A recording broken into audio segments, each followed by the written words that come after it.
so far? I know I did, but migraine is racking, and wrapping my head, man.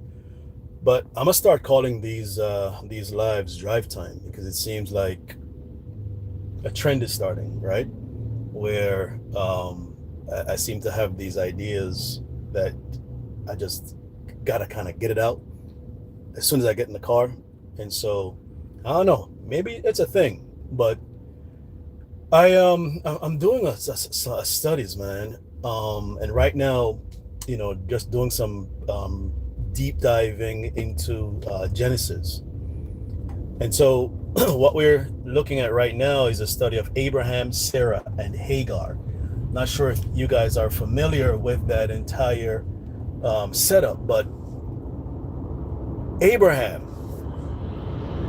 old man, was getting older and had a conversation with God, right? That, hey, God, I'm getting older and I don't have any children to pass on my legacy to. But, I have Eleazar and, I have some folks that, I can possibly pass a thing or two on to. Hey, Sister Rodney, how are you? And so God said to Abraham, listen, man, don't worry about it. All right. I know you're getting older. I know you want to pass on something to, your to somebody, right? Because, you want to pass on a legacy or whatever. I got you, right? And so God said to Abraham, listen, hey, bless you, bless you, bless you. Yeah. I know. I'm coming back. I'm coming back. Just keep praying for me. So God said to Abraham, look, I am going to bless you, man, with a child. You just got to wait.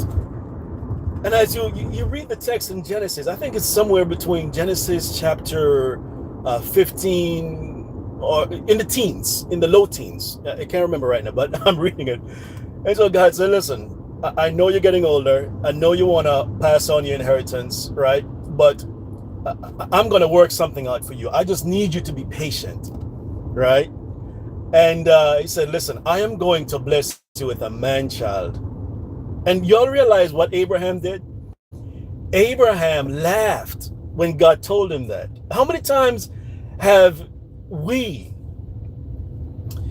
gone to God to talk to God about some stuff, right? Because there's some things that, we want God to work out in our lives, or some things that we've just been waiting for God to do. And, time is passing, and then here we are in this year, and we're in the last month of this year. And all year, this year has been, for some of us, it has been quite a challenge, right? I know for me, it has been a roller coaster ride, and just been asking God for some stuff, and you still haven't seen it come to fruition. Hey, whoever that just popped up. And so you've been praying since January. You made some petitions since January. And here we are in December, and the things that you asked God to do for you, some of you, God may have done it, but for some of us, we're still waiting. And you're like, yo, God, it's the last month of the year. What's up? And so here Abraham was about to be 100 years old.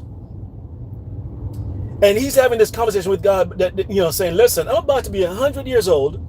And that, I'm getting older, and, I want to pass on inheritance to somebody. But you haven't blessed me or my wife with an offspring, right? Hey, what's up, Hyperglitch? Yeah, right? So God said, listen, Abraham, I know you're getting old.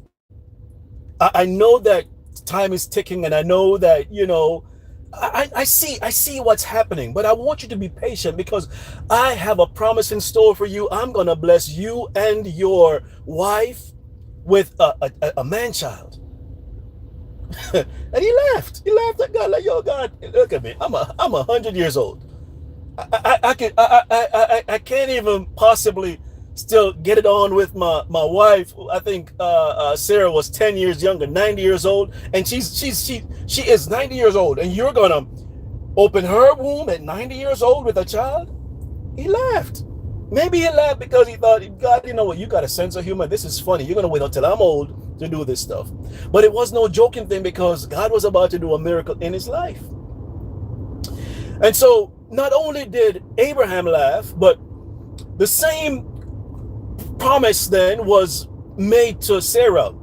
That, well, Sarah overheard when this promise was being declared, and she also laughed because she was probably thinking, I'm 90 years old. You know how, women are, what do you call it? Menopause has kicked in and they're past childbearing age and all this other stuff. But let me tell you like this. Women, God is not concerned about menopause. God is not concerned about how young you are, how old you are. When God is ready to do what he wants to do, he's going to do it. God does not respect time. God does not respect, let me say, God does not respect time. And we have got to learn truly how to wait on God. But watch this. It got trickier. Now, Sarah, even though God made a promise that he was going to bless them, she herself realized that she wasn't with child. And so she had an Egyptian slave, Hagar. Younger, probably more of a, nice, right? That she said to Abraham that she wanted them to have children. And what did she do? She gave Hagar as a wife, a slave as a wife to Abraham, her husband. So watch this now. What she did was she elevated a slave, because remember, as his wife, she was up here. Slave is down here. It's a servant, right? So now she elevated the slave to become her equal, a second wife to her husband. She did that, not God. She did that because she thought that things were impossible for God to do. So she made a slave her equal. And many of us, we tend to go ahead of God and put things where we're not supposed to put it. Let that sink in for a minute. We put things where we're not supposed to do it, and we call ourselves believers. We call ourselves the ones who believe in the God who made the heavens and the earth. We call ourselves the one who believe that Jesus Christ, the Son of God, was able to, simple stuff, turn water into wine, speak to the dead, and the dead regain their life. And we say that we believe these things, but because God does not operate on our timetable, we start to get worried that I wonder if God is going to move in my life. And so what did she do? She went ahead and she made a woman that was never meant to be her husband's wife, a wife. And then it got worse, because when Hagar realized that she was pregnant, she now looked at her master. Well, her, I don't know if you want to call it sister-in-law or her, I don't know, the next wife or the next woman. And she the Bible said that she kind of scorned her and said, you've been married to this man for all this time and you could not give him what I'm about to give him. So she looked at her and looked down her nose, because now I'm better than you, because not only did you give me to be his wife, but here I am about to give him a child that you couldn't do. And what did Sarah do? She went and she got upset with the man that she pretty much coerced into sleeping with somebody else, because she could not wait on God to bring forth a child so that he could have an heir. And God, and then she said, listen, we have done wrong, but this wrong is between you, me, and God. No. It's between you and God. You know why? Because you didn't want to wait on God. And when I read that and I studied, I said, you know what, Lord, I'm repenting, man, because you know what? I refuse to be like Sarah, to go ahead of you and try to answer my own prayers. I'm going to wait. It doesn't matter how many days. Let's dial back. We've got to learn how to wait on God. It doesn't matter how many seconds, minutes, hours, days, weeks, months, and years are ticking, and you still don't see God doing anything. Learn how to implement patience. Because if God said that he is going to bring promise in your life, if God said that he's going to work a miracle in your life, and if you know that you prayed that prayer, if you know you prayed that prayer, that for God to perform a miracle, just wait on God.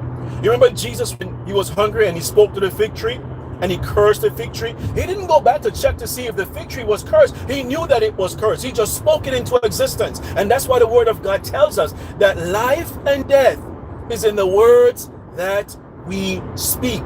And so we have to be very careful of the things that come out of our mouth, because your words have power. So if you pray and you ask God to work some things out in your life, you don't have to keep going back and pestering God as to whether or not he heard your prayer. God heard your prayer. So now once you have put this bug into God's ears, you've got to learn how to wait on God until he releases your blessing. Don't be like Sarah, and don't put things in places that God has not ordained things to be placed. Fold your hands if you have to. Put your hands behind you and just allow God to work things out, because if God made you a promise, I guarantee you he's going to come through for you. I don't know if that blessed any of you, but when I read that, it was a blessing to me. And then that story even gets deeper, because watch this now. Hagar's seed was also blessed. And when Hagar left, because Sarah was treating her very badly and she thought the child was going to die. Watch this now. If God promises a blessing in your life, your blessing has to come to fruition. It will not die. And what happened when the child was there about to die? God provided water in the midst of her distress and told her, listen, don't run, go back to your master Sarah, and then she's gonna deal with you some way, but go through the dealings that she's gonna deal with you, because I'm gonna bring you out. Family, learn how to stand still and see God work. Learn how to do what? Stand still and see God work. Put blinders on. That's what I'm doing. I am putting blinders on, and I'm trusting God, and I'm respecting the process. Just wait. So that's my word for you for today on Drive Time. Just wait on God. Go back and read the story in Genesis. I think it's between Genesis chapter 13 and 17, and really read it and really just kind of dive into it and pull out the meaning from the text. And then when you're done, drop me a note. Right? You can go on the post and drop me a note. Let me know what you think. All right. So listen, until tomorrow, man. Be blessed. And I'm praying for you. God bless. Hey, share the link. All right. And I'll see you guys soon. Peace. I'm out.